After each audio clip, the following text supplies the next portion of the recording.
نحمده ونصلي ونسلم على رسوله الكريم اما بعد فقد قال الله تعالى في القرآن المجيد والفرقان الحميد قد جاءكم من الله نور وكتاب مبين صدق الله العظيم وصدق رسوله النبي الأمين المتين الكريم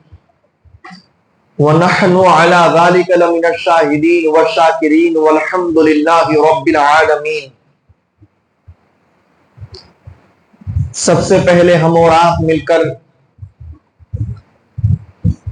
شہنشاہ دو عالم سید عرب و عجم شاہ امم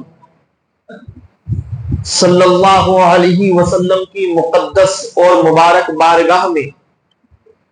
درود و سلام کی ڈالیاں نچھاور کریں، پڑھے بآواز بلند اللہم صلی علی سیدنا و شفیعنا و حبیبنا و مولانا محمد معدن الجود والکرم و آلہ و اصحابہ و بارک وسلم صلاۃ و سلاما دائما ابدا علیک یا رسول اللہ صلی اللہ تعالی علیہ وسلم۔ وہ تمام سنی مسلمان انتہائی سعید اور خوش بخت ہیں جو ایک ربیع النور شریف سے لے کر 12 ربیع النور شریف کی اس شب تک مکمل اس انجمن میں شریک رہے اور جنہوں نے نبی مکرم صلی اللہ علیہ وسلم کی حیات مبارکہ کا مکمل تذکرہ ولادت پاک سے قبل کے حالات سے لے کر میرے آقا صلی اللہ علیہ وسلم کی ہجرت پاک تک سماعت کی، آج حضور رحمت للعالمین کا مدنی دور اور ہجرت کے اسباب اور حالات کے تعلق سے بیان ہوگا۔ میرے آقا صلی اللہ تعالی علیہ وسلم نے جب مکہ کی مقدس سرزمین پر 12 سال تک دین اسلام کی شب و روز تبلیغ فرمائی اور اس کے باوجود مکہ کے جو شریر اور اشقیاء اور بدبخت تھے دامن اسلام سے وابستہ نہیں ہوئے، کفر و شرک کے دلدل میں پڑے رہے، تو میرے آقا صلی اللہ علیہ وسلم نے مکہ کی سرزمین پر آنے والے ان قبائل کو جو خانہ کعبہ کی زیارت کے لیے اور طواف کے لیے آتے، دین کی تبلیغ کرنا شروع کر دیا۔ سب سے پہلے مدینہ شریف کے 12 افراد نے سن 11 نبوی میں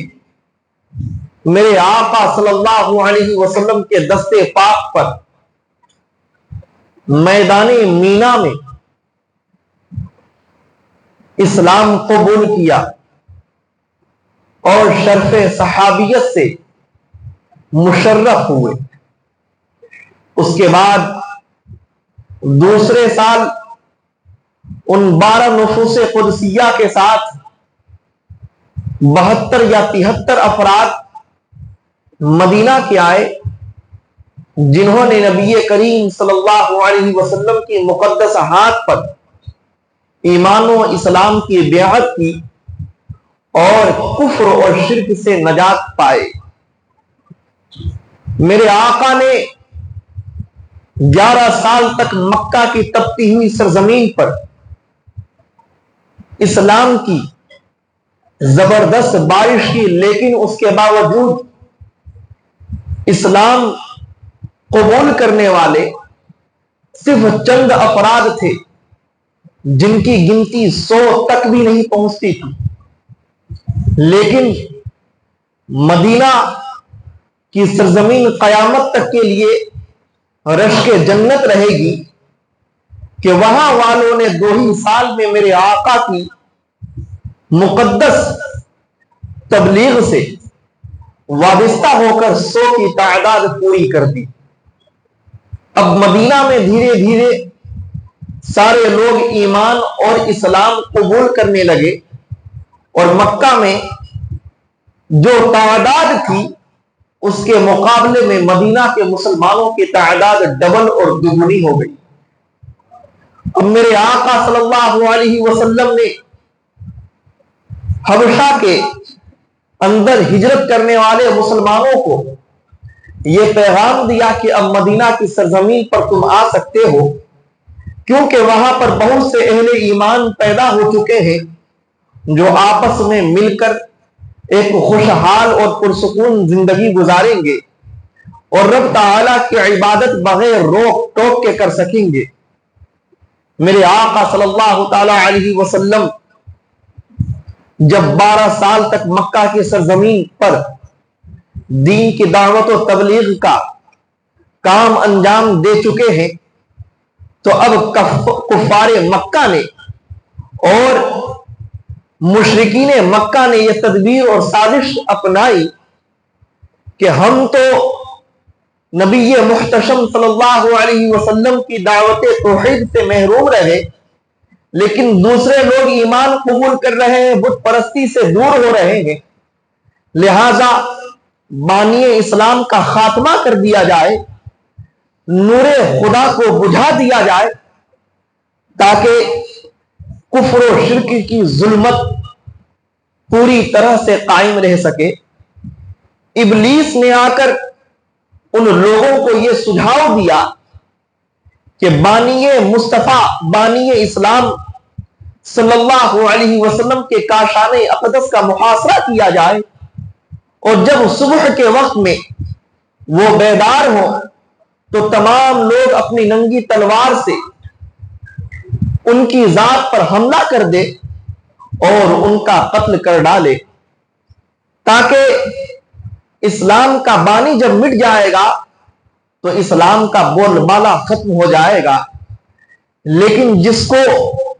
رب تعالی نے بلند کیا ہو، مکمل اپنی حفاظت اور نصرت میں رکھا ہو، یہ چند کفار و مشرکین ان کی شخصیت پر حملہ کیسے کر سکتے تھے؟ اللہ کا حکم ہوا، اے میرے پیغمبر، اب مکہ کی وہ سرزمین جہاں آپ کے قدم پاک پڑتے ہوئے تقریباً 53 برس ہو چکے ہیں، اب یہ 53 برس میں بھی آپ کی امانت و صداقت کو دیکھنے کے باوجود آپ کی ذات سے جڑ نہیں رہے ہیں، تو اب آپ اس سرزمین پر تشریف لے جائیے جہاں آپ کے ذریعے سے پوری دنیا میں اسلام کا بول بالا ہوگا۔ یثرب کی سرزمین کو اب اپنی ذات سے منسوب کر کے شہر مصطفیٰ، مدینہ مصطفیٰ بنا دیجئے، وہاں کی بیماریوں کا خاتمہ کر کے اس کو شفا خانہ بنا دیجئے، تاکہ مظلوموں کا سہارا، یتیموں بے کسوں کا ماوا و ملجا مدینہ کی وہ سرزمین اور مٹی بن جائے۔ میرے آقا صلی اللہ علیہ وسلم نے رب کا حکم پایا اور شب میں حضرت علی مرتضیٰ کو حکم دیا، آج میرے بستر پہ تم آرام کرنا، میں آج ہی شب میں اپنے گھر سے روانہ ہو جا رہا ہوں، مدینہ کوچ کرتا ہوں، اگلے دن صبح کو تم بھی مدینہ آ جانا۔ میرے آقا صلی اللہ علیہ وسلم نے یہ کہہ کر اپنے یار غار سیدنا ابو بکر صدیق رضی اللہ تعالی عنہ کو ساتھ لیا۔ حضرت ابو بکر صدیق نے اپنی زندگی کا کل اثاثہ میرے مصطفیٰ کی بارگاہ میں لا کر پیش کر دیا، اپنا پورا سرمایہ مصطفیٰ کی خدمت میں نچھاور کر دیا۔ میرے آقا ابو قحافہ کے بیٹی ابو بکر صدیق رضی اللہ عنہ کی اونٹنی پر سوار ہوتے ہیں، مکہ سے علی صبح نکلتے ہیں۔ جب صبح ہوتی ہے مکہ کے کافروں میں کوہرام مچ جاتا ہے کہ جن کے قتل کا ہم نے پروپیگنڈا بنایا تھا، جن کے قتل کی ہم نے سازش اپنائی تھی، اب تو وہ یہاں سے روانہ ہو چکے ہیں۔ مکہ کے لٹیروں نے، مکہ کے ان کفاروں نے یہ اعلان کر دیا کہ جو ہمارے پاس محمد ابن عبداللہ کو لے کر آئے گا یا ان کے بارے میں کوئی بھی سراغ لے کر آئے گا، کوئی خبر لے کر آئے گا، تو مکہ کے بڑے بڑے مالداروں کی تجوریاں کھول دی جائے گی اور اسے اربوں خربوں سے نواز دیا جائے گا۔ اب ہر کوئی اس طاق میں تھا کہ محمد عربی صلی اللہ علیہ وسلم کے نشان قدم کی تلاش میں مصطفیٰ تک پہنچ کر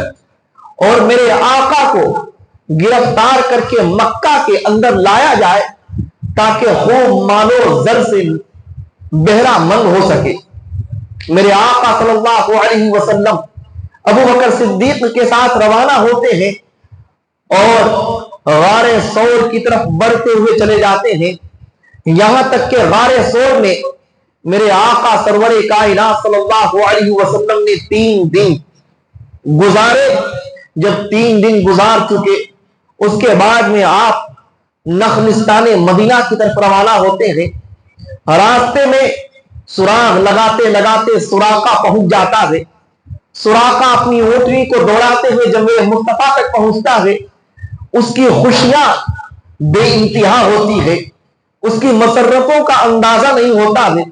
وہ سوچتا ہے کہ آج رسول ہاشمی کو لے جائے گا مکہ کی سرزمین میں اور ان کے تعلق سے جو اعلان انعام کیا گیا ہے اس انعام سے خوب مالا مال ہوگا۔ میرے آقا صلی اللہ علیہ وسلم جب سراقہ کو دور سے آتے ہوئے دیکھتے ہیں تو زمین کو حکم دیتے ہیں کہ زمین تو سراقہ کی اونٹنی کو پکڑ لے۔ اللہ اکبر! میرے مصطفیٰ کے حکم سے سراقہ کی اونٹنی زمین میں دھس جاتی ہے۔ پھر وہ اپنی اونٹنی سے روانہ ہوتا ہے، اپنی تلوار بے نیام کیے ہوئے آگے بڑھتا ہے۔ میرے آقا زمین کو حکم دیتے ہیں زمین اب تو سراقہ کو پکڑ لے۔ پھر سراقہ کو پیروں تک زمین جکڑ لیتی ہے، اس میں نہ ہلنے کی صلاحیت ہوتی ہے، نہ آگے بڑھنے کی سکت اور استطاعت ہوتی ہے، اور وہ میرے مصطفیٰ کی بارگاہ میں التجا کرتا ہے کہ یا رسول اللہ مجھے بخش دیجئے، خدا کی قسم میرے دل میں جو برے خیالات آئے تھے میں ان تمام برے خیالات سے آج اپنے دل دماغ کو پاک کرتا ہوں۔ میرے آقا نے زمین کو حکم دیا کہ سراقہ کو چھوڑ دے، وہ زمین پھر سراقہ کو چھوڑ دیتی ہے، لیکن اس کے بعد پھر دل میں یہ خیال برپا ہوتا ہے شاید پہلی دفعہ اتفاق ہو گیا ہوگا لیکن اب تو میں آگے بڑھ سکتا ہوں۔ پھر 4 قدم چلنے کے بعد میں پھر اس کے دل میں جب خیال پیدا ہوا رسول ہاشمی کو گرفتار کرنے کا تو اللہ کے نبی نے پھر زمین کو حکم دیا کہ تو سراقہ کو پکڑ لے۔ اب پہلے صرف زمین نے ٹخنوں تک پکڑا تھا، اب گھٹنوں تک پکڑ لیا۔ اب سراقہ کو یقین ہو گیا کہ اب معاملہ میرا اور بھی سخت ہو گیا ہے۔ پھر وہ بارگاہ مصطفیٰ میں التجا کرتا ہے، رحمت دو عالم کی رحمت موجے مارنے لگتی ہے اور بخش دیتے ہیں گناہوں کو، مجرموں کو چھٹکارا دے دیتے ہیں، کہتے ہیں زمین سراقہ کو چھوڑ دے۔ پھر وہ گھٹنوں سے آزاد ہو کر زمین پہ آ جاتا ہے۔ اس کے بعد پھر اس کے دل میں یہ خیال برپا ہوتا ہے شاید دوسری مرتبہ بھی اتفاق پیش آ گیا ہوگا۔ اب تیسری مرتبہ وہ اپنی اونٹنی کے ساتھ میں آگے بڑھتا ہے اور سوچتا ہے اب میں بہت قریب ہوں، اب مصطفیٰ کو آسانی سے پکڑ سکتا ہوں۔ پھر میرے آقا زمین کو حکم دیتے ہیں یہاں تک کہ زمین ناف تک سراقہ کو اپنے اندر جکڑ لیتی ہے۔ اب سراقہ کو یقین ہو جاتا ہے کہ نہیں، اب تک میرے ساتھ جو معاملہ پیش آ رہا تھا وہ ان کی دعاؤں کی وجہ سے تھا، ان کے اشارے کی وجہ سے تھا، ان کے حکم کی وجہ سے تھا۔ سراقہ اب بہت ہی زیادہ التجا کرتا ہے اور بارگاہ مصطفیٰ میں گریہ گزاری کرتا ہے، لیکن میرے آقا صلی اللہ علیہ وسلم تیسری بار بھی اسے بخش دیتے ہیں اور زمین کو حکم دیتے ہیں اے زمین سراقہ کو تو آزاد کر دے۔ اب زمین پوری طرح سے اسے آزاد کر دیتی ہے۔ سراقہ کو سمجھ میں آ جاتا ہے کہ یہ وہ مقدس شخصیت ہے، یہ وہ پاک ہستی ہے جن کا مقابلہ زمین و آسمان کا کوئی ذرہ نہیں کر سکتا ہے، لہذا ان کو ان کے حال پہ چھوڑ کے اپنی جان کی حفاظت کی خاطر تم مکہ لوٹ جاؤ۔ سراقہ اسی سفر سے مکہ واپس لوٹتے ہیں اور آنے کے بعد میں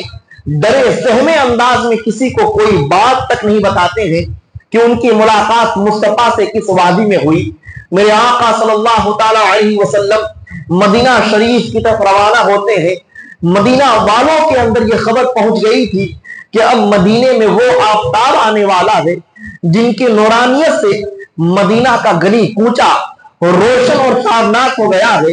اب وہ مشک و عنبر سے زیادہ خوشبودار ہستی آنے والی ہے جن کی صحبت کی برکت سے ایک ایک آدمی جو میرے مصطفیٰ کے ہاتھ سے اپنے ہاتھ کو مس کیا ہے اس کے ہاتھوں میں وہ خوشبو پیدا ہو گئی ہے۔ اب وہ بدر منیر اور درے خوشا آنے والا ہے جس کی تابانی اور درخشانی سے مدینہ کی سرزمین اب آسمانوں سے بھی زیادہ مبارک سمجھی جائے گی اور مدینہ کی سرزمین کو اب عرش و کرسی سے زیادہ عظمت حاصل ہو جائے گی۔ اب تمام مکہ کے چھوٹے بڑے نوجوان مرد و عورت خواتین میرے آقا صلی اللہ علیہ وسلم کے انتظار میں کھڑے رہتے ہیں اور سوچتے ہیں کہ اب میرے آقا تشریف لائیں گے، یہاں تک کہ میرے آقا صلی اللہ علیہ وسلم سب سے پہلے قبا کی سرزمین پر پہنچتے ہیں۔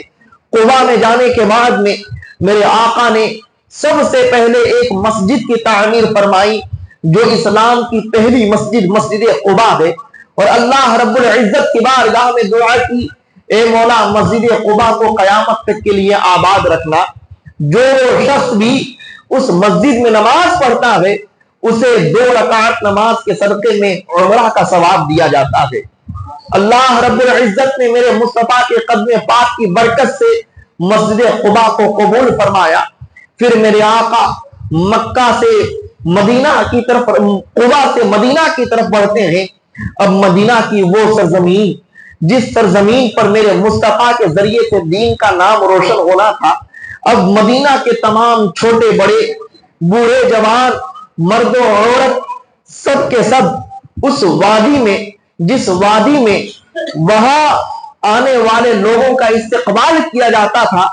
جمع ہو جاتے ہیں۔ اور جمع ہونے کے بعد میں ہر کوئی راہ دیکھ رہا ہے۔ 2 روز تک مسلسل وہ لوگ مکمل منتظر رہے اور صبح سے شام تک سرکار کا انتظار کر کے واپس اپنے گھر لوٹ جاتے ہیں۔ لیکن جب تیسرا دن ہوتا ہے، تیسرے دن میرے آقا صلی اللہ علیہ وسلم مقام وداع سے روشن ہوتے ہیں اور مقام وداع پر دیکھا جاتا ہے کہ ایک اونٹنی پر سوار ایک مقدر شخصیت آ رہی ہے اور اس کی اونٹنی کے مہار کو پکڑے ہوئے ایک آدمی ہے۔ تمام کے تمام لوگ انتظار میں ہوتے ہیں کہ یہ مقدس ہستی کون ہے، یہاں تک کہ میرے آقا صلی اللہ علیہ وسلم کی نورانیت سے وہ پورا خطہ جگمگانے لگتا ہے۔ تو میرے آقا کو دیکھ کر کے ہر کوئی پکار اٹھتا ہے کہ یہ تو محمد ابن عبداللہ صلی اللہ علیہ وسلم ہے، یہ تو ہمارے حبیب ہیں، یہ ہمارے رسول ہیں۔ اب مکہ کی جوان بچیاں، مکہ کی تمام خواتین، مکہ کے بوڑھے اور مرد حضرات سب کے سب ایک زبان میں یہ بہت ہی خوبصورت نظم میرے مصطفیٰ کی بارگاہ میں پیش کرتے ہیں کہ طلع البدر علینا من ثنیات الوداع، کہ اللہ رب العزت نے وداع کی گھاٹیوں سے ہم پر ایک ایسے آفتاب کو منور کر دیا ہے کہ جب تک یہ آفتاب مکہ کی سرزمین، مدینہ کی سرزمین پر رہے گا اور جب تک یہ ہمارے درمیان میں ہوگا اس وقت تک ہم پر اللہ کی رحمتیں برستی رہیں گی۔ اور طلع البدر علینا من ثنیات الوداع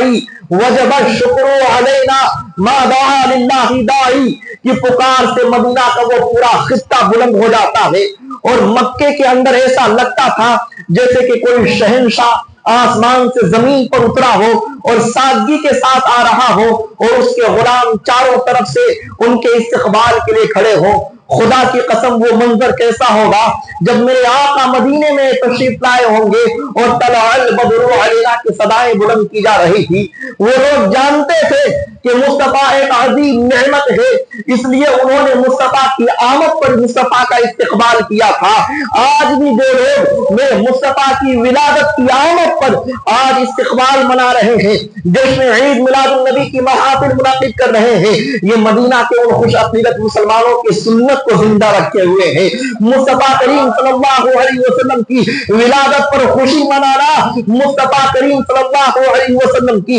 آمد پر جشن کا انعقاد کرنا مدینہ کے ان خوش عقیدت مسلمانوں کا خوبصورت طریقہ ہے، ان کا خوبصورت طرز ہے۔ جب انہوں نے رب کی بارگاہ میں اس طور پر کہا تھا وجب الشکر علینا ما دعا للہ داعی، جب تک اللہ رب العزت کی طرف دعوت دینے والے یہ پیغمبر مدینہ کی سرزمین پر ہے، اس وقت تک ہم مدینہ کے بسنے والوں پر رب تعالیٰ کا شکر واجب ہے۔ وجب الشکر علینا ما دعا للہ داعی، میرے آقا صلی اللہ علیہ وسلم مدینہ کے اندر جب داخل ہوتے ہیں، داخل ہونے کے بعد خدا کی قسم ہر کوئی ٹکٹکی نگاہوں سے میرے مصطفیٰ کی اوٹنی پر دیکھتا ہے، اور دیکھنے کے بعد میں اس کے دل میں یہ ارمان مچلتا ہے کہ کاش میرے کاشانے میں، میرے حجرے میں میرے مصطفیٰ اپنا قدم ڈال دے اور آج میری مہمانی قبول فرما لے۔ میرے آقا صلی اللہ علیہ وسلم کی طرف ہر کوئی آس لگائے ہوئے ہے، تمنا کے ساتھ میں دیکھ رہا ہے، ہر کوئی اپنے دل میں ارمان رکھتا ہے، لیکن آج میرے مصطفیٰ اپنے غلاموں سے اور جانثاروں سے کہتے ہیں کہ سنو، میری یہ جو اونٹنی ہے یہ اللہ کے حکم پر معمور ہے، یہ اسی جگہ پر بیٹھے گی جہاں پر اللہ رب العزت کا حکم ہوگا۔ میرے آقا صلی اللہ علیہ وسلم آگے بڑھتے ہیں، یہاں تک کہ یہ مہمانی حضرت انس کی خدمت میں آتی ہے۔ حضرت انس یہ وہ مقدس صحابی رسول ہیں جن کے پاس میں 400 سال پہلے تبع حمیری کا وہ خط تھا، جس خط میں تبع حمیری نے لکھا تھا کہ آنے والے زمانے میں اس سرزمین پر آخری پیغمبر تشریف لائیں گے، اور اس وقت تبع حمیری نے اپنے لوگوں کو وہاں بسایا تھا اور خط لکھ کر کے اپنا مضمون چھوڑا تھا، اور اس میں اپنے مصطفیٰ کی بارگاہ میں یہ صلاۃ و سلام پیش کیا تھا طلع البدر علینا من ثنیات الوداع وجب الشکر علینا ما دعا للہ داعی۔ اسی کے دیے ہوئے الفاظ کو آج مکہ کے وہ تمام لوگ جو تبع حمیری کے بتائے ہوئے تھے اس لب و لہجے میں مصطفیٰ کی بارگاہ میں سلام پیش کر رہے تھے، اس شہنشاہ تبع حمیری نے شہنشاہ اسلام کی بارگاہ میں اپنا غلامانہ سلام پیش کیا تھا، اور وہ خط پیش کر کے مصطفیٰ کی بارگاہ میں شفاعت کی دعا کی تھی۔ میرے آقا صلی اللہ علیہ وسلم اس مہمان رسول کی بارگاہ، اس مہمان رسول کے گھر میں آج قیام فرماتے ہیں۔ بتائیں یہ وہ گھر کتنا مقدس ہوگا جس مقدس گھر کو مصطفیٰ کی مہمانی نصیب ہوئی ہوگی، اور جس کے بسنے والے کو مصطفیٰ کی مہمانی نصیب ہوئی ہوگی۔ میرے آقا صلی اللہ علیہ وسلم اس مقدس سرزمین پر جب قدم رکھتے ہیں تو سب سے پہلے میرے آقا نے مدینہ کی سرزمین پر مسجد نبوی کی تعمیر کا ارادہ بنایا، اپنے تمام غلاموں کو جمع کیا اور کہا کہ آج مسجد نبوی کی تعمیر کا ارادہ کرتا ہوں۔ میرے آقا صلی اللہ علیہ وسلم نے ایک خوبصورت زمین کا انتخاب کیا، جس خوبصورت زمین کے اندر پہلے کفار و مشرکین کی قبریں ہوا کرتی تھی، نصارہ اور یہود کی قبریں ہوا کرتی تھی، وہ تمام پرانی اور بوسیدہ قبروں کو میرے آقا نے اپنے دست مقدس سے کھولا، اور کھولنے کے بعد میں اس میں جو گلی گلی ہڈیاں تھی میرے آقا نے ان کو ختم کرنے کا حکم دیا اور اس مقدس سرزمین کو پاک کیا۔ میرے مصطفیٰ نے اپنے ذاتی 400 درہم سکوں سے اس مقدس سرزمین کو خریدا، اور ان خریدوں اور ان کے مالکوں کو اس کی قیمت ادا کی۔ میرے آقا نے اس مقدس سرزمین کو خریدنے کے بعد میں اپنے ذاتی پونجی سے، اپنے ذاتی اثاثہ سے میرے مصطفیٰ نے مسجد نبوی کو خریدا، اور پھر میرے آقا صلی اللہ علیہ وسلم وہاں پر حضرت بلال کو حکم دیتے ہیں اذان دینے کا۔ اب مسجد کے اندر 2 گانا نماز ادا کی جاتی ہے، ادا کرنے کے بعد میں تمام غلاموں کے سامنے میرے آقا مسجد نبوی کی تعمیر کے بعد میں کہتے ہیں کہ آج سے مہاجرین و انصار یہ صرف اور صرف مدینہ اور مکہ کی حد بندی کی وجہ سے دور نہیں رہیں گے، بلکہ آج کے بعد میں ایک مسلمان اور ایک مومن ہونے کی حیثیت سے اپنے کندھے سے کندھے ملا کر چلیں گے۔ میرے آقا نے ایک مہاجر کو، ایک انصاری کو، دونوں کو جمع کر کے ان کے بیچ میں محبت اور اخوت اور بھائی چارگی کا رشتہ قائم فرمایا، مواخات کا رشتہ قائم فرمایا۔ خدا کی قسم روایتوں میں آتا ہے کہ جب میرے آقا نے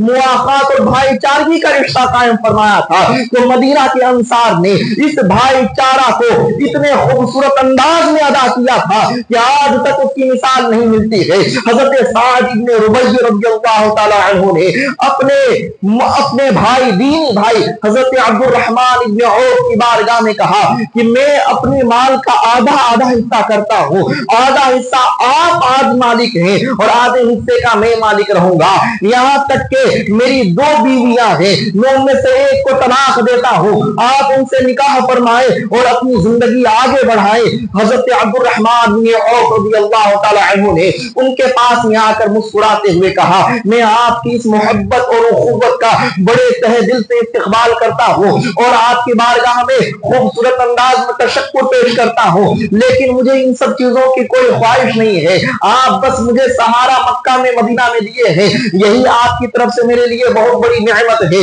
بس آپ مجھے مدینہ کے بازار کا رخ کروا دیجئے اور مدینہ کے بازار کا راستہ دکھا دیجئے، میں وہاں جا کر کے اپنے ہاتھ سے محنت و مشقت کر کے مدینہ کی سرزمین میں مال و دولت حاصل کر کے بانی اسلام کی خدمت میں پیش کروں گا، مصطفیٰ کے قدموں میں ڈال دوں گا۔ عبد الرحمن ابن عوف رضی اللہ عنہ جب اپنے ہاتھ سے محنت کرنا شروع کرتے ہیں، خدا نے ان کی ہاتھ میں اتنی برکت رکھی کہ وہ مہاجر جو مکہ میں اپنے کل جائیداد کو چھوڑ کے آئے تھے، جو اپنے اہل و عیال کو چھوڑ کے آئے تھے، آج مدینہ کے رئیس اور مدینہ کے مالدار لوگوں میں شمار کیے جاتے تھے، اور میرے مصطفیٰ کو جب ضرورت پڑتی تھی سینکڑوں کی تعداد میں اونٹنیاں پیش کر دیتے، اور جب میرے مصطفیٰ کو ضرورت پیش آتی تھی دراہیم و دنانیر کا انبار لگا دیتے تھے۔ میرے آقا صلی اللہ علیہ وسلم اب مدینہ کے اندر دھیرے دھیرے دین پھیل رہا ہے، یہود و نصارہ جو وہاں پر برسوں سے آباد تھے اور اس کوشش میں تھے کہ انہی کے خاندان میں اور انہی کے اندر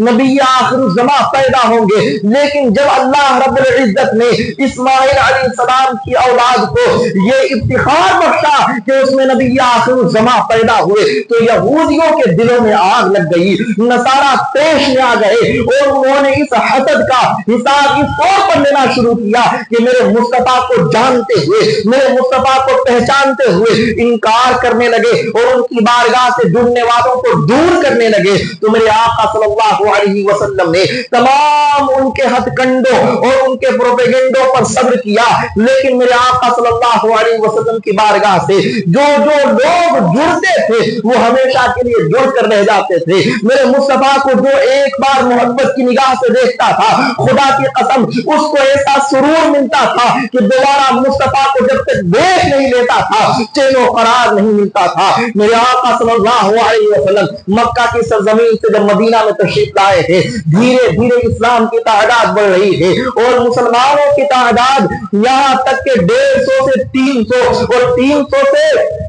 600 700 اور 700 سے لے کر کے 1000 کے قریب میں پہنچ جاتی ہے۔ مرد عورت بچے بوڑھے جوان سب کو جوڑ کر کے سینکڑوں سے بلند ہو کر کے یہ تعداد 1000 کے قریب پہنچ جاتی ہے۔ تو پہنچنے کے بعد میں نبی محتشم صلی اللہ علیہ وسلم کے اس غلبہ اور اقتدار کو دیکھ کر کے، اسلام کے اس عروج و ارتقاء کو دیکھ کر کے مکہ کے کفاروں کو اطمینان نہیں ہوا اور پھر انہوں نے یہود و نصارہ کے اکسانے پر یہ پروپیگنڈا اپنایا کہ اب چلو مدینہ پر حملہ کیا جائے اور وہاں سے بھی محمد ابن عبداللہ صلی اللہ علیہ وسلم کا خاتمہ کیا جائے اور اسلام کو جڑ سے اکھیڑ دیا جائے تاکہ کوئی بعد میں ہمارے بتوں کو برا بھلا کہنے والا پیدا نہ ہو۔ ابو جہل اس میں سب سے آگے رہتا ہے، ابو لہب اس میں سب سے آگے تھا، عتبہ اس میں سب سے آگے ہوتا ہے، شیبہ اس میں سب سے آگے ہوتا ہے، ابو سفیان بھی اس میں بہت آگے نکل جاتے ہیں اور وہ مکہ کے تمام لوگوں کو جمع کرتے ہیں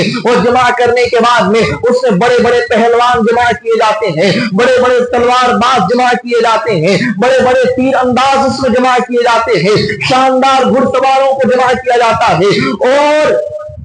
3000 کی فوج لے کر کے 1500 سے زائد لوگوں کی فوج لے کر کے وہ مدینہ شریف پر حملہ کی تیاری کرتے ہیں۔ یہاں تک کہ میرے آقا صلی اللہ علیہ وسلم کو جب حملے کی خبر ملتی ہے تو میرے آقا مدینہ سے ان مسلمانوں کو جو مسلمان اس لائق تھے کہ جنگ کر سکتے ہو ان کا انتخاب فرماتے ہیں، جن کی تعداد 313 تک پہنچتی ہے۔ ان 313 لوگوں میں چھوٹے بچے بھی تھے، جوان بھی تھے، بوڑھے بھی تھے وہ لوگ بھی تھے جن کے پیٹ میں دانا نہیں تھا، وہ لوگ بھی تھے جن کے پاس میں کوئی ڈھال نہیں تھی، وہ لوگ بھی تھے جن کے پاس میں کوئی تلوار نہیں تھی، وہ لوگ بھی تھے جن کے پاس میں کوئی اونٹ نہیں تھا، وہ لوگ بھی تھے جن کے پاس میں کوئی گھوڑا نہیں تھا، لیکن میرے مصطفیٰ صلی اللہ علیہ وسلم کے کہنے پر وہ سب کے سب لوگ اسلام کی آواز پر لبیک کرتے ہیں اور مصطفیٰ کی ذات پر اپنی جانوں کو قربان کرنے کے لیے بےقرار ہو جاتے ہیں اور مدینہ کی سرزمین سے نکلتے ہیں۔ جنگ بدر کا معرکہ پیش آتا ہے۔ بدر کے مقام پر ایک طرف 313 کی وہ فوج ہے جن کے پاس میں مکمل اثاثہ اور سرمایہ بھی نہیں ہے، جن کے پیٹ میں دانا بھی نہیں ہے، جو کئی دنوں سے بھوکے ہیں۔ دوسری طرف وہ لشکر ہے جن کے یہاں اونٹوں کو ذبح کر کے گوشت بھنے جا رہے ہیں، جن کے پاس میں کھانے پینے کے لیے تمام چیزیں مہیا ہے۔ میرے پروردگار کی بارگاہ میں، اللہ رب العزت کی بارگاہ میں رسول اللہ ہاتھ اٹھاتے ہیں اور آج دعا کر رہے ہیں شب بھر کہ میرے پروردگار اگر آج یہ لوگ دنیا سے فنا ہو گئے تو قیامت تک تیرا نام لیوا نہ ہوگا، اگر آج ان کا خاتمہ ہو گیا تو تیری بارگاہ میں قیامت تک کے لیے کوئی سجدہ کرنے والا نہ ہوگا، اگر آج یہ لوگ مر گئے اور شہید کر دیے گئے تو قیامت تک کے لیے تیرا ذکر نہیں کیا جائے گا۔ ان کی حفاظت فرمانا تیرے ذمے ہے، ان کو بخشش سے نوازنا تیرے ذمے ہے، ان کی فتح فرمانا تیرے ذمے ہے۔ میرے مصطفیٰ نے دعائیں کی ہے، میرے مصطفیٰ نے گریہ وزاری کی ہے،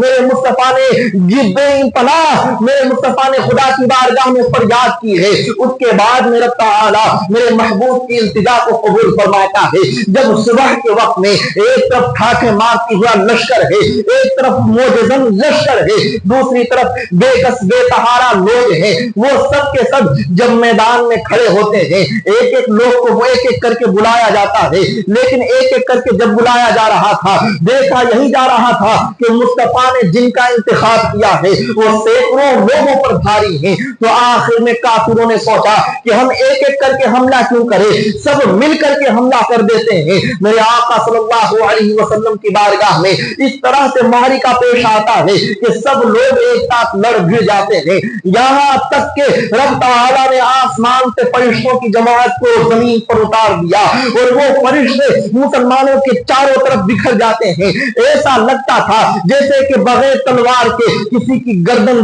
دھڑ سے الگ ہو رہی ہو، بغیر کسی تلوار کے کسی کا ہاتھ کٹ رہا ہو، بغیر کسی تلوار کے کسی کے جسم کے دو ٹکڑے ہو جا رہے ہیں۔ لوگوں نے کافروں مشرکوں نے جب یہ دیکھا تو وہ دہشت میں پڑ جاتے ہیں۔ ابو سفیان جنگ بدر کو چھوڑ کے بھاگتا ہے، ابو لہب مر جاتا ہے، ابو جہل کا خاتمہ ہو جاتا ہے، عتبہ اور شیبہ سب کے سب مر جاتے ہیں۔ میرے مصطفیٰ نے پیشن گوئی کی تھی کہ مرنے والا آج یہاں پر مرا ہوا ملے گا، مرنے والے کی لاش آج یہاں پر ملے گی، مرنے والے کا جسم آج یہاں پر ملے گا۔ میرے مصطفیٰ نے جہاں جہاں نشان کھینچ دیا تھا کافروں کی لاشیں وہیں ملی۔ پھر اس کے بعد میرے پروردگار نے اللہ رب العزت نے میرے مصطفیٰ کی 313 جماعت کو اپنے فرشتوں کے ذریعے ایسی فتح و نصرت عطا فرمائی کہ خدا کی قسم دنیا میں کسی کو وہ فتح و نصرت نہیں ملی۔ میرے مصطفیٰ نے تلوار کی جگہ خجور کی شاخ اور خجور کی ٹہنی ان مسلمانوں کے ہاتھ میں دے دی تھی اور لوگوں نے دیکھا کہ خجور کی وہ ٹہنیاں تلواروں کو تو توڑ رہی تھی اور کام اس طرح سے کر رہی تھی کہ خدا کی قسم گردن پر پڑتی تھی، لگتا تھا کہ یہ کوئی شمشیر برنا بن گیا ہو، اور وہ گردن کو بھی کاٹتی تھی، وہ ہاتھوں کو بھی کاٹتی تھی۔ اللہ کی دی ہوئی شاخ میں، اللہ کی دی ہوئی کھجور کی اس اللہ کے رسول کی دی ہوئی کھجور کی اس ٹہنی میں یہ طاقت و قوت، یہ میرے مصطفیٰ کا معجزہ ہے، یہ میرے مصطفیٰ کریم صلی اللہ علیہ وسلم کی دی ہوئی عظیم الشان نشانی ہے جو قیامت تک یاد رکھی جائے گی۔ 313 لوگوں نے جب اس میدان بدر میں فتح حاصل کیا ہے تمام کفار مکہ دہشت میں پڑ جاتے ہیں، ان کے دل میں خوف پیدا ہو جاتا ہے کہ آخر ہو کیا گیا، جن لوگوں پر ہم ظلم و ستم ڈھاتے تھے آج وہ ہمارے سامنے دیوار بن کر کھڑے ہو گئے ہیں۔ پھر اس کے بعد وہ سب بھاگتے ہیں، بھاگنے کے بعد مدینہ شریف سے بھاگنے کے بعد میں جنگ بدر سے بھاگنے کے بعد میں مکہ میں آ کر کے پھر وہ تصور میں پڑ جاتے ہیں کہ اب اسلام کا خاتمہ کس طرح سے کیا جائے۔ تو ایک بہت بڑا لشکر جو تقریباً 10,000 کی فوج کا تھا جنگ احزاب کے لیے جمع کیا جاتا ہے، اور میرے مصطفیٰ صلی اللہ علیہ وسلم کے پاس اس وقت کل 3,000 افراد تھے، 10,000 کا لشکر ایک طرف اور 3,000 3000 کی جماعت، مٹھی بھر جماعت ایک طرف، میرے آقا نے مدینہ شریف کے چاروں طرف خندق کھدوائی، اور خندق کھدوانے کے بعد میں اس میں لکڑیاں جما کر کے آگ سلگا دی، یہاں تک کہ جنگ احزاب کا معرکہ جب پیش آتا ہے تو مدینہ کے چاروں طرف وہ کفار ٹوٹ پڑتے ہیں، لیکن میرے آقا صلی اللہ علیہ وسلم کی حفاظت رب تعالی نے کی تھی۔ جب کوئی مدینہ کے اندر داخل ہونے کی کوشش کرتا تھا تو وہ غیبی طور پر ٹوٹ کر کے خندق میں گر جاتا تھا اور جل بھن کر کے خاک ہو جاتا تھا۔ اللہ رب العزت نے پھر اللہ نے اس طور پر نصرت فرمائی کہ ایک تیز آندھی چلائی، اور اتنی تیز آندھی چلی کہ وہ چراغ جو ان کے خیموں میں جل رہے تھے، ان چراغ کی لو سے، ان چراغ کی بڑھتی ہوئی آتشوں سے، اس کی آگ سے ان خیموں میں آگ لگ جاتی ہے، اور پھر اس کے بعد میں 10,000 کا لشکر جو ساز و سامان لے کے آیا تھا، ان کا پورا ساز و سامان جل کر کے خاک ہو جاتا ہے، اور خاک ہونے کے بعد میں جب وہ دیکھتے ہیں کہ اب تو ہمارے پاس کچھ رہا نہیں، تو وہ 10,000 کا لشکر اسی طرح سے نامراد ہو کر کے، اسی طرح سے وہ نا امید ہو کر کے، اسی طرح سے وہ پسپا ہو کر کے، اور اسی طرح سے بغیر کسی وہ مالوں کو جمع کیے ہوئے وہاں سے بھاگ اٹھتے ہیں، اور اس کے بعد میں میرے آقا صلی اللہ علیہ وسلم کو جنگ احزاب میں بھی رب تعالی اپنے فضل و کرم سے فتح و نصرت عطا فرماتا ہے۔ اس کے بعد میں جنگ خیبر کا معرکہ پیش آتا ہے، سن 7 ہجری میں جنگ خیبر کا معرکہ پیش آیا۔ میرے پروردگار نے اپنے محبوب کو جنگ خیبر میں وہ عظیم فتح عطا فرمائی کہ یہودیوں کا جو سب سے عظیم الشان قلعہ تھا، جہاں سے یہود جا کر کے مکہ کے کافروں کو بہت ہی زیادہ سلگاتے تھے اور مکہ کے کافروں کے بیچ میں کھڑے ہو کر کے مکر و فساد پھیلاتے تھے، آج انہی کا زبردست قلعہ مسلمانوں کے ہاتھ میں آ گیا تھا۔ اس طرح سے خیبر بھی اللہ کے رسول صلی اللہ علیہ وسلم کو دے دیا جاتا ہے۔ ایک مرتبہ درود شریف پڑھیے، اللہم صلی علی سیدنا و شفیعنا و حبیبنا و مولانا محمد وعلی الجود والکرم وآلہ و صحابہ و بارک وسلم۔ جب میرے آقا صلی اللہ علیہ وسلم جنگ خیبر کو فتح و نصرت کے ساتھ حاصل کر لیتے ہیں اور میدان خیبر کا جو قلعہ ہے وہ فتح کر لیتے ہیں، اس کے بعد میں مکہ کے اندر میرے مصطفیٰ نے اپنی فوج کو جمع کر کے کہا کہ عمرہ کا ارادہ کیا جائے، اور اس سال میرے مصطفیٰ نے عمرہ اور حج کا ارادہ کی کر کے مکہ کی طرف کوچ اور مکہ کی طرف سفر کا ارادہ فرمایا۔ جب میرے مصطفیٰ کی زبان سے مکہ جانے کا ارادہ ظاہر کیا گیا تو مدینہ کے تمام مسلمانوں میں جوش پیدا ہو جاتا ہے، اور وہ تمام قبیلے جو مدینہ کے اطراف میں رہتے تھے اور میرے مصطفیٰ سے محبت کی بنیاد پر ایمان لے آئے تھے، وہ سب جمع ہو جاتے۔ اب جو 313 مسلمان تھے اب 7,000 مسلمان ہو گئے تھے۔ صلح حدیبیہ کا معاملہ، مقام حدیبیہ میں جا کر کے یہ قافلہ رکتا ہے، اور جب حدیبیہ کے مقام پر یہ قافلہ رکتا ہے تو میرے آقا صلی اللہ علیہ وسلم حضرت عثمان ذو النورین کو مدینہ شریف سے مکہ شریف بھیجتے ہیں، اور مکہ شریف میں جا کر کے کہتے ہیں کہ کفار مکہ سے کہنا کہ ہم صرف اور صرف عمرہ اور حج کے ارادے سے آئے ہیں، عمرہ اور حج کر کے واپس لوٹ جائیں گے، لیکن مکہ کے کافروں نے میرے مصطفیٰ کریم صلی اللہ علیہ وسلم کو مکہ کی سرزمین پر انٹری دینے سے، داخلہ دینے سے منع فرما دیا۔ سن 7 ہجری میں میرے مصطفیٰ کریم صلی اللہ علیہ وسلم کو مکہ کی مقدس سرزمین پر انٹری نہیں ملتی ہے، داخلہ نہیں ملتا ہے، تو میرے آقا صلی اللہ علیہ وسلم کہتے ہیں کہ نہیں، کسی بھی طرح سے حج کرنے کا کوئی نہ کوئی طریقہ نکالا جائے۔ تو صلح حدیبیہ کا ایک صلح کا اور معاہدے کا ایک زبردست واقعہ پیش آتا ہے۔ اس معاہدے میں لکھا جاتا ہے کہ آج کے بعد مدینہ اور مکہ کے اندر، مکہ کے بسنے والوں میں کبھی جنگ نہیں کی جائے گی، سب لوگ اپنے اپنے طور طریقے کے مطابق زندگی گزاریں گے۔ لیکن حدیبیہ کے مقام سے جب میرے مصطفیٰ لوٹتے ہیں تو لوٹنے کے بعد میں کچھ مکہ کے گنڈوں نے میرے آقا صلی اللہ علیہ وسلم کے امان یافتہ قبائل کے لوگوں کے ساتھ میں یہ طریقہ اپنایا کہ انہیں قتل کر ڈالا اور معاہدے کی خلاف ورزی. تو میرے آقا صلی اللہ علیہ وسلم نے اپنے تمام جانثاروں کو جمع کیا اور کہا کہ وہ مکہ جو صلح و عاشی اور معاہدے کے تحت میں تھا اب وہ فتح کرنے کا دن آ گیا. سن 8 ہجری میں تمام مومنوں کو جمع کیا جاتا ہے اور 10,000 کا لشکر جرار میرے مصطفیٰ کے جھنڈے کے تلے جمع ہو جاتا ہے. جس مکہ سے میرے مصطفیٰ بے یار و مددگار لوٹے تھے اور جہاں سے میرے مصطفیٰ کریم صلی اللہ علیہ وسلم کو بے یار و مددگار بھیجا گیا تھا اور ہجرت کرنے کی نوبت آئی تھی، سن 8 ہجری میں میرے آقا صلی اللہ علیہ وسلم 10,000 کا لشکر لے کر کے مکہ کی طرف روانہ ہوتے ہیں. مکہ کے وہ تمام لوگ جنہوں نے میرے آقا صلی اللہ علیہ وسلم کی شان میں گستاخیاں کی تھی اور میرے آقا صلی اللہ علیہ وسلم کے لیے پروپیگنڈے کیے تھے، وہ سب کے سب دہشت اور خوف میں آ جاتے ہیں اور سوچتے ہیں اب تو ہماری جانوں کی خیریت نہیں. وہ سب کے سب مکہ چھوڑ کر بھاگ جاتے ہیں اور جو کوئی مکہ میں ہوتا ہے وہ سب کے سب اپنے مکانوں میں چھپ جاتے ہیں. میرے آقا صلی اللہ علیہ وسلم کے مقابلے کے لیے اب نہ تو 100 کی تعداد میں بھی کوئی فوج تھی، نہ تو 5 کی تعداد میں کوئی فوج تھی، بلکہ سب کے سب ڈرے خیمے اپنے گھروں میں موجود تھے. اور وہ مکہ کی سرزمین جہاں پر غلاموں مسلمانوں کے اوپر ظلم و ستم ڈھایا جاتا تھا، جہاں میرے آقا صلی اللہ علیہ وسلم کو ظلم و ستم کا نشانہ بنایا جاتا تھا، جہاں میرے آقا صلی اللہ علیہ وسلم کے اوپر کنکر برسائے جاتے تھے،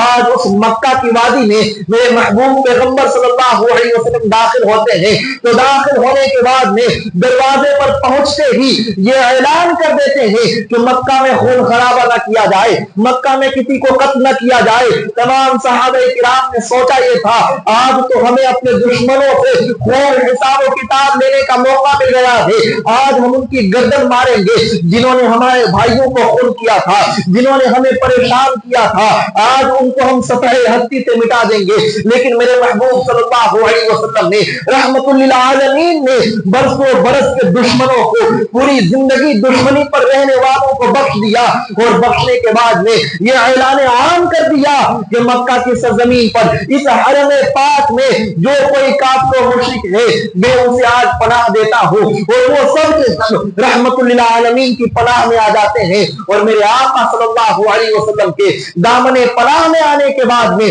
ان سب کو بخش دیا جاتا ہے. یہاں تک کہ حضرت علی مرتضی رضی اللہ عنہ نے حضرت فاطمہ بنت ابی طالب کہ شوہر جو بہت بڑے دشمن اسلام تھے ان کے قتل کا جب ارادہ کیا تو میرے آقا صلی اللہ علیہ وسلم نے حضرت علی مرتضی کو منع کیا اور کہا اے علی میں نے تمام لوگوں کو پناہ دے دی ہے. میرے مصطفیٰ کی بارگاہ میں آ کر حضرت علی کہتے ہیں یا رسول اللہ اس بدماش نے آپ کو کتنا ستایا تھا، مجھے اجازت دے کہ اس کی گردن میں دھک سے الگ کر دو. میرے آقا نے کہا نہیں علی آج تو ہم وہ سکون کا دن ہے، آج خدا کی بارگاہ میں عبادت کا دن ہے، آج بخشش کا دن ہے، تمام لوگوں کو بخش دیا جائے. میرے آقا نے مکہ کو فتح کر کے تمام لوگوں کو بخش دیا اور بخشنے کے بعد میں آج مدینہ کے وہ انصار جنہوں نے 9 سال سے میرے مصطفیٰ کی خدمت کی تھی اب ان کو یہ افسوس ہوتا ہے کہ اب یہ رحمت للعالمین اپنے دیش میں ہی رک جائیں گے، مکہ کی سرزمین پر ہی آباد ہو جائیں گے، اب مدینہ پھر سے سونا ہو جائے گا. جب میرے آقا نے انصار کے اترے ہوئے چہروں کو دیکھا تو دیکھنے کے بعد میرے آقا نے تسلی دیتے ہوئے کہا کہ تمہیں گھبرانے کی ضرورت نہیں ہے، خدا کی قسم میرا جینا مرنا مدینے میں ہے، آج کے بعد میں مدینہ شریف میں ہی رہوں گا اور قیامت تک کے لیے مدینہ میری ذات کی طرف منسوب ہو کے پکارا جائے گا. مدینہ کے ان سارے مسلمانوں کے چہروں پر خوشی لوٹ آتی ہے اور وہ سب کے سب فتح مکہ کے بعد میں میرے مصطفیٰ کریم صلی اللہ علیہ وسلم کے ساتھ دوبارہ واپس مدینہ شریف لوٹتے ہیں. سن 8 ہجری میں جب مکہ فتح ہو جاتا ہے تو اب اسلام شام کے پاس میں دو عظیم شہر آ جاتے ہیں. ایک مدینہ جیسا عظیم شہر تھا, دوسرا مکہ جیسا عظیم شہر تھا. اور میرے آقا صلی اللہ تعالی علیہ وسلم نے اس کے بعد میں تمام اطراف میں پھیلے ہوئے قبیلوں کے اندر اپنے سفیروں کو بھیجا, اور بھیجنے کے بعد میں انہیں ایمان کی دعوت دی. وہ سارے کے سارے لوگ میرے مصطفیٰ کی بارگاہ میں آتے تھے اور جو در جو فوج در فوج آ کر کے مصطفیٰ کی بارگاہ میں ایمان قبول کرتے تھے, اور آقا نعمت صلی اللہ علیہ وسلم ان سب کو مسلمان بناتے تھے. اب مسلمانوں کی تعداد 10,000 نہیں تھی بلکہ لاکھ تک پہنچ چکی تھی. اور میرے آقا صلی اللہ علیہ وسلم نے اب صرف مکہ اور مدینہ میں ہی یہ بات نہیں رکھی, بلکہ روم کے بہت بڑے بادشاہ قیصر روم سے آپ کا ٹکر ہونے والا تھا. لیکن اللہ رب العزت نے جنگ تبوک میں میرے مصطفیٰ کے پہنچنے کے بعد میں قیصر روم کے دل میں خدا کے نبی کی ایسی ہیبت ڈال دی گئی, میرے مصطفیٰ کا ایسا خوف ڈال دیا گیا کہ وہ قیصر روم جنگ تبوک میں آ کر کے بغیر لڑے واپس لوٹ جاتا تھے. پھر میرے آقا صلی اللہ علیہ وسلم نے کسرا کے بادشاہ کسرا کو اور قیصر کو اور نجاشی کو اور فرعون کو, سارے بادشاہوں کو, جو مصر کا بادشاہ تھا فرعون جس کا لقب ہے, ان سب کو خطوط بھیجتے ہیں. اور خطوط بھیجنے کے بعد میں انہیں حکم دیا جاتا ہے کہ تم سب کے سب دامن اسلام سے وابستہ ہو جاؤ. لیکن کوئی ایمان قبول کرتا ہے, کوئی میرے مصطفیٰ کریم صلی اللہ علیہ وسلم کی توہین کرتا ہے. میرے آقا کی توہین کرنے والے روم کا بادشاہ قیصر بھی تھا, اور میرے آقا کی توہین کرنے والا ایران کا بادشاہ کسرا بھی تھا. اللہ کے نبی نے خدا کی بارگاہ میں دعا کی, اے میرے پروردگار قیصر و کسرا کی سرزمین مسلمانوں کو عطا فرما دے اور ان کی سلطنت کا خاتمہ کر دے. اس طرح سے اللہ کے رسول صلی اللہ علیہ وسلم کی دعا قبول ہوئی, اور حضرت عمر فاروق اعظم کے زمانے میں قیصر و کسرا کی سرزمین بھی فتح کی جاتی ہے. پھر میرے آقا صلی اللہ علیہ وسلم مدینہ میں رہ کر کے سن 10 ہجری میں تمام لوگوں کو اعلان کرتے ہیں کہ اب مدینہ بھی ہمارا ہے,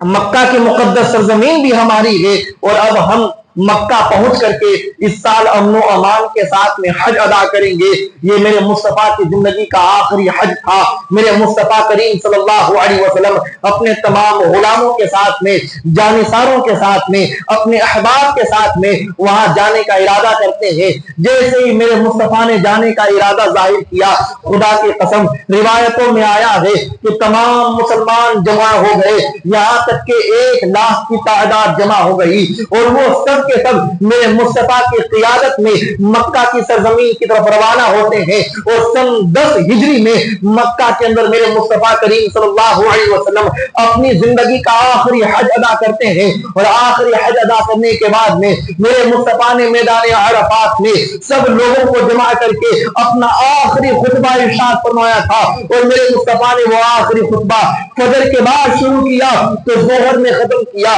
پھر ظہر کی نماز پڑھانے کے بعد میں میرے مصطفیٰ نے خطبہ دیا تو عصر تک خطبہ دیا ہے. پھر عصر کے بعد میرے مصطفیٰ نے خطبہ دینا شروع کیا تو مغرب تک خطبہ دیا ہے. میرے مصطفیٰ نے پورے دن امت مسلمہ کو زبردست طریقے سے دین کے احکام سکھائے, دین کا طریقہ سکھایا, دین کی تہذیب انہیں بتائی, دین اسلام کی ثقافت انہیں سکھائی. اور پھر اسی دن اللہ کی طرف سے یہ حکم نازل ہوا اور یہ آیت نازل ہوئی, الیوم اکملت لکم دینکم, اے محبوب آج میں نے تمہارے لیے تمہارے دین کو مکمل کر دیا ہے. آج کے بعد اسلام کے جتنے فرائض و واجبات ہیں وہ سب مکمل ہو گئے ہیں. اب نہ ان میں کسی طرح کی کمی ہوگی نہ زیادتی ہوگی, اور میدان عرفات میں دین اسلام کو مکمل کیا جاتا ہے. اور میرے آقا صلی اللہ علیہ وسلم میدان عرفات کے اندر جو تقریر فرماتے ہیں اس تقریر میں کہتے ہیں کہ میرے صحابہ سنو, عرب کی سرزمین پر کوئی کافر نہ رہے, عرب کی سرزمین پر کوئی مشرک نہ رہے, حرم کی سرزمین میں کوئی یہودی نصرانی کوئی بت پرست داخل نہ ہونے پائے. میرے آقا نے کہا کہ اے مسلمانوں یاد رکھنا کہ تم میں سے سب کے سب ایک ہو, سب آدم کی اولاد میں سے ہو, اور آدم مٹی سے پیدا کیے گئے تھے, لہذا تمہارے اندر غرور و تکبر زیب نہیں دیتا ہے. تم آدم کی اولاد ہو, آدم خاک سے بنے تھے, تم خاکی ہو, اس لیے تمہارے اندر یہ کیفیت ہونی چاہیے کہ جس طرح سے زمین جھکا ہوا پست ہے اسی طرح سے تمہاری نفسانی خواہشات بھی پست ہونی چاہیے. میرے مصطفیٰ نے حجۃ الوداع کے اندر یہ حکم دیا تھا کہ سنو سب کے سب اللہ رب العزت کی بارگاہ میں عظمت والے بنو گے، بزرگی والے بنو گے، عزت والے بنو گے تو صرف تقویٰ کی وجہ سے بنو گے، پرہیزگاری کی وجہ سے بنو گے۔ اور یاد رکھنا تم میں سے کسی کو کسی پر کوئی فضیلت حاصل نہیں ہے، کوئی ترجیح حاصل نہیں ہے، کوئی نہ کسی سے بڑا ہے نہ کوئی کسی سے چھوٹا ہے، نہ گورے کو کالے پر نہ کالے کو گورے پر کوئی بزرگی اور برتری حاصل ہے، بلکہ خدا کی بارگاہ میں دلوں کا ارادہ دیکھا جائے گا۔ اور جو پرہیزگار ہوگا وہ انعام یافتہ ہوگا، اور جو پرہیزگار نہیں ہوگا وہ ذلیل و رسوا ہوگا۔ میرے آقا صلی اللہ علیہ وسلم نے اسی مقام پر فرمایا تھا کہ زمانے جاہلیت کے جتنے علوم تھے وہ سارے علوم ختم ہو گئے اور اسلام کی خوبیاں آج لوٹ آئی ہے۔ مقام حجۃ الوداع پر میرے مصطفیٰ نے جو خطبہ پیش کیا، اس خطبے کے آخری کلمات سننے کے بعد میں تمام لوگ دین اسلام کی رسی کو مضبوطی سے پکڑ چکے تھے اور ان کے دل و دماغ میں اسلام کی تہذیب آ گئی تھی، اسلام کا کلچر پیدا ہو گیا تھا، اسلام کا تمدن پیدا ہو گیا تھا۔ اور پھر 1 لاکھ سے زائد وہ مشرف صحابہ کرام تھے جو میرے مصطفیٰ کے ہاتھ میں ایمان قبول کیے تھے، وہ مکہ سے واپس لوٹتے ہیں۔ پھر میرے آقا صلی اللہ علیہ وسلم کو قرآن کی آیتوں کے ذریعے رب تعالیٰ کہتا ہے محبوب اب زمین سے میری طرف پلٹنے کا وقت آ گیا ہے، اے محبوب اب دنیا سے کوچ کرنے کا وقت آ گیا ہے۔ میرے آقا صلی اللہ علیہ وسلم نے اپنی 23 سالہ تبلیغی خدمات کے ذریعے اور اپنی دعوت توحید کے ذریعے، اپنی نبوت اور رسالت کی روشنی کے ذریعے عرب کے کفر کو مٹا کے رکھ دیا، عرب کی بت پرستی کا خاتمہ کر دیا اور کفر و شرک کی زنجیریں ٹوٹنے لگی اور اسلام کا بول بالا عام ہونے لگا۔ میرے آقا صلی اللہ علیہ وسلم نے 23 سال کی خدمت اس طرح سے کی کہ مکہ میں ہمیشہ میرے مصطفیٰ مظلوم رہے تو مدینہ میں جا کر کے سلطان بنے، مدینہ میں جا کر کے دنیا کے بھی سلطان بنے۔ میرے آقا صلی اللہ علیہ وسلم کو ظاہری طور پر میرے مصطفیٰ کی عظمت کا اعتراف اور اقرار مدینہ کے اندر کفار و مشرکین کے ذریعے سے کروایا گیا۔ میرے آقا صلی اللہ علیہ وسلم جب وہاں سے لوٹتے ہیں مدینہ تو مدینہ لوٹنے کے بعد میں اللہ کا یہ حکم نازل ہوتا ہے اے محبوب اب میری طرف پلٹنے کا وقت آ گیا ہے۔ خدا کی قسم سب سے پہلے حضرت ابوبکر صدیق رضی اللہ عنہ تھے جنہوں نے اذا جاء نصر اللہ والفتح کی آیت کریمہ کا مطلب سمجھا۔ حضرت ابوبکر صدیق نے میرے آقا صلی اللہ علیہ وسلم کی زبان سے جب یہ آیت کریمہ سنی تو سننے کے بعد میں اسی مجلس میں بے تحاشا رونے لگے اور میرے مصطفیٰ کریم صلی اللہ علیہ وسلم کی بارگاہ میں خوب گریہ وزاری کرتے ہیں، یہ سوچ کر کے کہ اب محبوب رب العالمین ہماری آنکھوں سے روپوش ہو جائیں گے۔ حضرت ابوبکر صدیق رضی اللہ عنہ انتہائی زیادہ افسردہ خاطر ہو جاتے ہیں اور شب و روز میرے مصطفیٰ کی خدمت میں حاضر رہتے ہیں اور میرے مصطفیٰ کریم صلی اللہ علیہ وسلم کے شب و روز خدمت فرماتے ہیں، یہاں تک کہ 11 ہجری میں میرے آقا صلی اللہ علیہ وسلم ماہ سفر میں تقریباً 26 یا 27 سفر کو بیمار ہوتے ہیں، بخار کا غلبہ بڑھتا ہے، بدن کی حرارت بڑھ جاتی ہے۔ تمام صحابہ کرام دربار مصطفیٰ میں بار بار حاضر ہو کر کے حضور کریم صلی اللہ علیہ وسلم کی بارگاہ میں حاضر ہو کر صلاۃ و سلام کا نذرانہ پیش کرتے اور کوشش کرتے تھے کہ میرے مصطفیٰ کتنی جلدی صحت مند ہو کر کے واپس ہمیں میرے مصطفیٰ کریم مسجد نبوی میں نماز پڑھنے کے لیے آئے۔ 5 روز یہاں تک کہ 3 ربیع النور شریف سے لے کر کے 9 ربیع النور شریف تک 5-6 روز میرے آقا صلی اللہ علیہ وسلم مدینے کے اندر مسجد نبوی میں نماز نہیں پڑھ پائے اور میرے آقا صلی اللہ علیہ وسلم حجرہ عائشہ میں نماز پڑھتے تھے اور ابوبکر صدیق میرے مصطفیٰ کی اقتداء کرتے تھے اور ابوبکر صدیق کی اقتداء تمام امت مسلمہ کرتی تھی۔ میرے آقا نے اپنے اس وصال سے قبل حضرت ابوبکر صدیق کو مصلی امامت سپرد کیا اور امت مسلمہ کو حضرت ابوبکر صدیق رضی اللہ عنہ کی امامت و خلافت کے بارے میں اپنے عمل اور ارشاد سے پیغام سنا دیا اور حضرت ابو بکر صدیق رضی اللہ عنہ ایک مرتبہ نماز پڑھا رہے تھے، یہاں تک کہ میرے آقا حجرہ عائشہ سے نکلتے ہیں۔ حضرت ابو بکر صدیق رضی اللہ عنہ کی نظر جب میرے آقا کے چہرے انور پر پڑتی ہے تو وہ مصلی امامت پر نماز پڑھتے پڑھتے پیچھے ہو جاتے ہیں، تو میرے آقا نے حکم دیا اشارہ کر کے، ابو بکر امامت کرتے رہو۔ دیکھیے میرے آقا صلی اللہ علیہ وسلم نماز پڑھ رہے ہیں، ابو بکر صدیق میرے مصطفیٰ کو آتے ہوئے دیکھا تو ادب کرنے لگے، تعظیم کرنے لگے، میرے مصطفیٰ کریم صلی اللہ علیہ وسلم کی تکریم فرما رہے ہیں، اس لیے کہ حضرت ابو بکر صدیق صحابی رسول جانتے ہیں کہ مصطفیٰ کے تعظیم نماز میں بھی کی جائے گی، اور وہابی اپنی کتاب میں لکھتا ہے کہ مصطفیٰ کا خیال اگر نماز میں آ جائے تو نماز ٹوٹ جاتی ہے۔ اللہ اکبر۔ سیدنا ابو بکر صدیق رضی اللہ تعالی عنہ نماز کی حالت میں میرے مصطفیٰ کریم صلی اللہ علیہ وسلم کا حکم مانتے ہیں، کبھی میرے مصطفیٰ کے چہرے انور کو دیکھتے اور کبھی نماز پڑھاتے تھے، اور یہاں تک کہ مصطفیٰ کو دیکھتے دیکھتے انہوں نے اپنی نماز مکمل کی، اس لیے کہ دنیا کی تمام عبادتوں میں سب سے بڑی عبادت رخ مصطفیٰ کو دیکھنا ہے، چہرے مصطفیٰ کو دیکھنا ہے، اس لیے کہ اگر کسی صحابی نے اپنی زندگی میں ایک مرتبہ میرے مصطفیٰ کو دیکھا، ایک سیکنڈ کے لیے دیکھا، اس کے بعد زندگی بھر نہیں دیکھ پایا، تو اگر کہ اس نے نماز نہیں پڑھے ہو، روزے نہیں رکھے ہو، زکات نہیں دیا ہو، زندگی میں اس نے کوئی نیک عمل نہیں کیا ہو، لیکن رخ مصطفیٰ کو اگر ایک بار دیکھا تو وہ صحابی بن کر کے قیامت تک کے لیے پیدا ہونے والے تمام ولیوں سے بڑھ کر اس کا مرتبہ ہے، تمام غوث سے بڑھ کر اس کا مرتبہ ہے، دنیا کی جتنی بھی منصب ہے ان تمام منصبوں میں سب سے بڑا منصب میرے مصطفیٰ کے رخ انور کو دیکھنا ہے اور شرط صحابیت سے مشرف ہونا ہے۔ کوئی بھی بندہ میرے مصطفیٰ کریم صلی اللہ علیہ وسلم کو ایک منٹ کے لیے دیکھا تو وہ غوث پاک سے افضل، امام اعظم سے افضل، امام شافعی سے افضل، امام باقر سے افضل، امام جعفر سے افضل، تمام سادات کرام سے افضل، اس لیے کہ صحابی ہونے کی حیثیت سے دنیا کا کوئی قطب اور غوث، کوئی ابدال و اوتاد، دنیا میں پیدا ہونے والا کوئی بھی شخص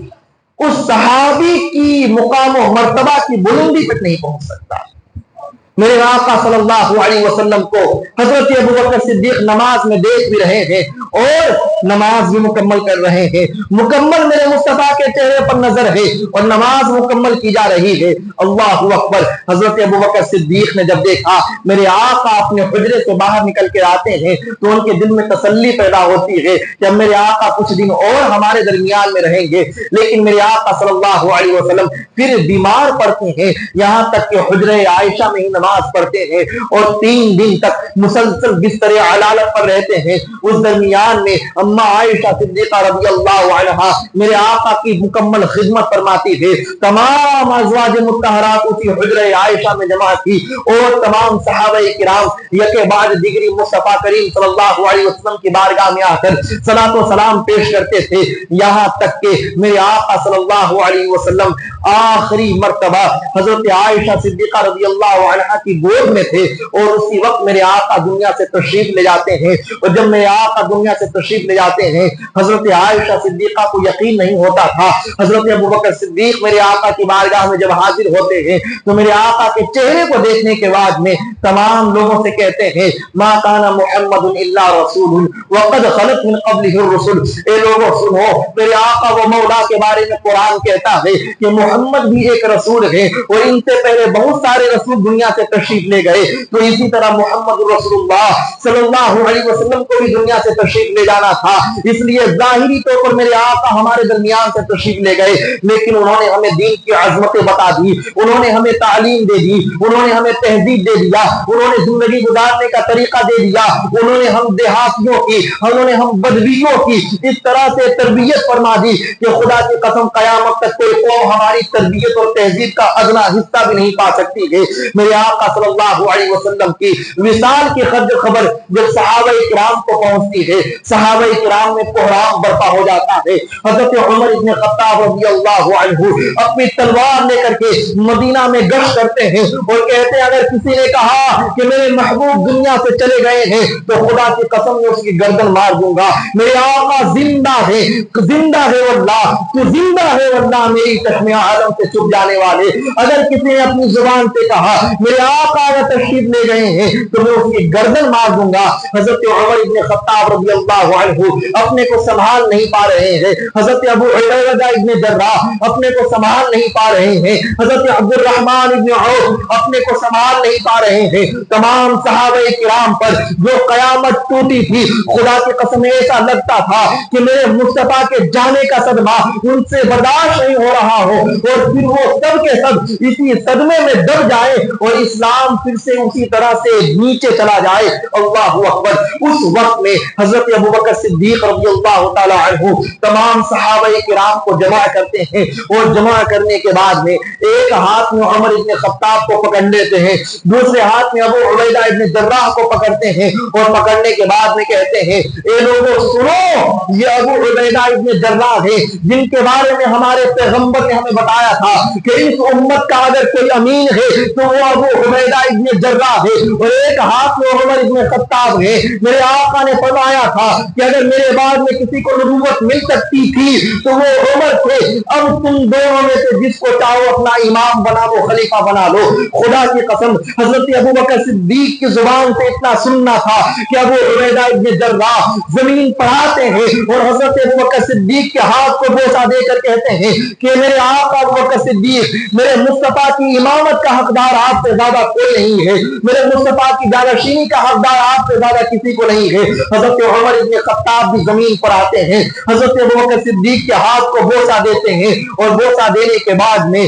دونوں صحابہ کرام یک کے بعد دیگرے قبیل ابوبکر صدیق رضی اللہ عنہ کے ہاتھ پر بیعت کرتے ہیں اور تمام صحابہ کرام بیعت کر لیتے ہیں۔ میرے آقا صلی اللہ تعالی علیہ وسلم حجرہ عائشہ میں ہیں اور اب یہ سوچا جا رہا ہے کہ میرے آقا صلی اللہ علیہ وسلم کی نماز جنازہ کون پڑھائے، لیکن کسی میں طاقت نہیں تھی کہ میرے مصطفیٰ کریم صلی اللہ علیہ وسلم کی نماز جنازہ کے لیے آگے بڑھتا، اس لیے جو بھی صحابی آتا وہ اپنی اپنی نماز جنازہ پڑھ کے نکل جاتا۔ میرے مصطفیٰ کی بارگاہ میں ایک کے بعد دیگر صحابی آتے تھے، جنازہ پڑھ کر کے نماز جنازہ پڑھ کر تشریف لے آتے تھے۔ میرے مصطفیٰ کی پیشانی کو کوئی بوسہ دیتا، کوئی قدم پاک کو بوسہ دیتا، کوئی قربت انور کو بوسہ دیتا، اور اسی حجرہ عائشہ کے بارے میں اب یہ پوچھا جا رہا ہے کہ حضور کو دفنایا کہاں جائے، حضور صلی اللہ علیہ وسلم کی قبر انور کہاں بنائی جائے۔ تو حضرت ابوبکر صدیق تھے جنہوں نے میرے مصطفیٰ کی زبان سے سنے ہوئے اس ارشاد کو یاد رکھا تھا اور کہا تھا سنو، میرے پیغمبر نے کہا تھا نبیوں کی قبر وہاں بنتی ہے جہاں وہ آخری مرتبہ دنیا سے تشریف لے جاتے ہیں، اس لیے میرے آقا حجرہ عائشہ میں رہتے ہوئے دنیا سے تشریف لے گئے ہیں، لہذا قبر مصطفیٰ حجرہ عائشہ میں بنائی جائے گی۔ خدا کی قسم یہ حضرت عائشہ کو اعزاز ملا کہ قیامت تک کے لیے ان کی زمین کا وہ حصہ جس میں اما عائشہ رہا کرتی تھی وہ روضہ جنت بن گیا، وہ جنت کے ٹکڑوں میں سے ایک ٹکڑا بن گیا، اور میرے آقا صلی اللہ علیہ وسلم کی قبر انور وہیں بنائی گئی۔ اور میرے آقا صلی اللہ علیہ وسلم جب مدفون ہو گئے تو تمام صحابہ کرام میرے مصطفیٰ کی بارگاہ میں نماز پڑھ کر صلاۃ و سلام پیش کرنے آتے تھے، اور بسا اوقات صحابہ کرام قبر مصطفیٰ سے لپٹ جاتے تھے اور قبر انور کو بوسہ دیتے تھے، یہاں تک کہ اس قدر گریہ گزاری کرتے تھے کہ ان کی آنکھوں میں آنسو کے قطرات جاری ہو جاتے تھے۔ مدینہ کریم صلی اللہ مدینہ مصطفیٰ میں اسی سال اس قدر آسمان سرخ ہوا کہ لگتا تھا جیسے کہ آسمان بھی رو رہا ہو، اور آسمان میں ایسی سرخی چھا گئی کہ وہ سرخی نہ کبھی صبح میں جاتی تھی، نہ دوپہر میں جاتی تھی، نہ رات کی تاریکی میں جاتی تھی، لگتا تھا جیسے 24 پہر وہ آسمان سرخ ہو کر کے مصطفیٰ کے دین کے لیے مشتاق ہو اور مصطفیٰ کریم صلی اللہ علیہ وسلم کے رخ انور کو دیکھنے کے لیے بے قرار ہو۔ یہاں تک کہ 2 سال 3 سال تک مدینہ میں بارش نہیں ہوئی اور آسمان سے ایک قطرہ پانی نہیں برسا، تو تمام لوگوں نے سوچا کہ آخر وجہ کیا ہے؟ تو میرے ابو بکر نے کہا کہ لوگوں سنو، حجرہ عائشہ کی چھت کو ہلکا سا کھول دو، آسمان خود بخود رو پڑے گا۔ جب تھوڑی دیر کے لیے حجرہ عائشہ کی چھت کو کھولا جاتا ہے، خدا کی قسم آسمان سے صاحب شارع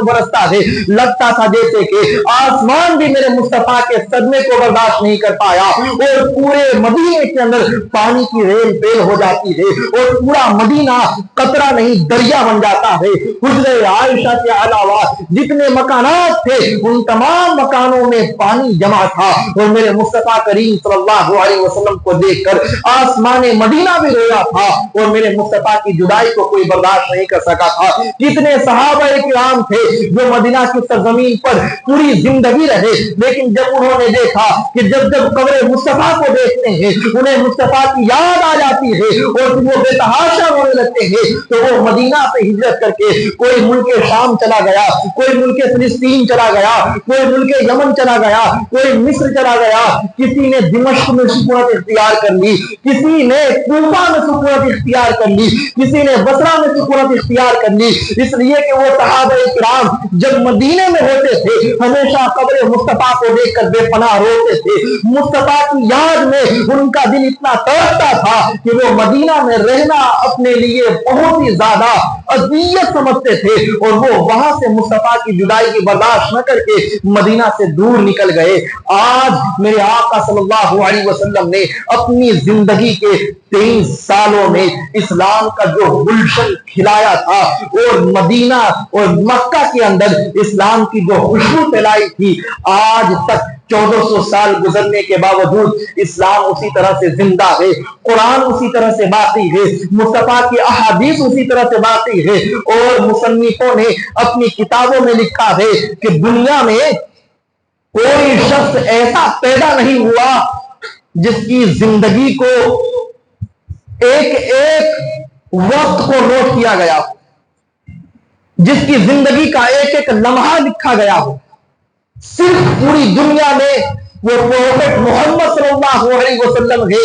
جن کی زندگی کا ایک ایک لمحہ لوگوں نے لکھا ہے، اور آج تک سینکڑوں کتابیں اس قلم سے رنگین ہو گئی، لیکن میرے مصطفیٰ کی زندگی کا آج بھی مکمل احاطہ نہیں ہو سکا، اور میرے مصطفیٰ کی زندگی کی سیرت کے اوراق آج بھی مکمل نہیں ہو سکے ہیں۔ یہ ذکر تو اتنا بلند ہے کہ اس پر ہزاروں راتیں قربان ہو جائے پھر بھی مصطفیٰ کا ذکر مکمل نہیں ہو سکتا ہے۔ جس کا ذکر خود رب العالمین نے کیا ہو، ایک عام بشر، ایک عام آدمی ان کا ذکر مکمل کیسے کر سکتا ہے؟ وَأَمَّا بِنِعْمَةِ رَبِّكَ فَحَدِّثْ، یہ وہ عظیم نعمت ہے جس کے بارے میں قرآن نے کہہ دیا تم ان کی زندگی کا احاطہ نہیں کر سکتے ہو، بس اتنا کرو وَأَمَّا بِنِعْمَةِ رَبِّكَ فَحَدِّثْ، اپنے رب کی نعمت کا خوب خوب چرچا کرو، چرچا کیجئے چرچا انہی کا صبح و شام۔ اعلیٰ حضرت فرماتے ہیں کیجئے چرچا انہی کا صبح و شام، جانے کافر پر قیامت کیجئے۔ یہ کافر میرے مصطفیٰ کا ذکر سن کر کے جل بھن اٹھتے ہیں، یہ مشرک میرے مصطفیٰ کے خوبیوں کو سن کر کے جل بھن اٹھتے ہیں، یہ مشرک، یہ کافر، یہ دیوتا پرست، یہ بت پرست میرے مصطفیٰ کی زندگی کے بارے میں جب سنتے ہیں تو ان کا کلیجہ جل بھن اٹھتا ہے۔ اعلیٰ حضرت فرماتے ہیں جو میرے مصطفیٰ کے ذکر سے جلتے ہیں ان کو تو اور جلایا جائے۔ کیجئے چرچا انہی کا صبح و شام، جانے کافر پر قیامت کیجئے، دشمن احمد پر شدت کیجئے، ملحدوں کی کیا مربت کیجئے۔ اللہ اکبر۔ آخری جملہ اعلیٰ حضرت نے اس طور پر ارشاد فرمایا، غیظ میں جل جائے بے دینوں کے دل، غیظ میں، غصے میں، حسد میں جل جائے بے دینوں کے دل، بے دینوں کے دل غیظ اور غصے میں جل جائے، غیظ میں جل جائے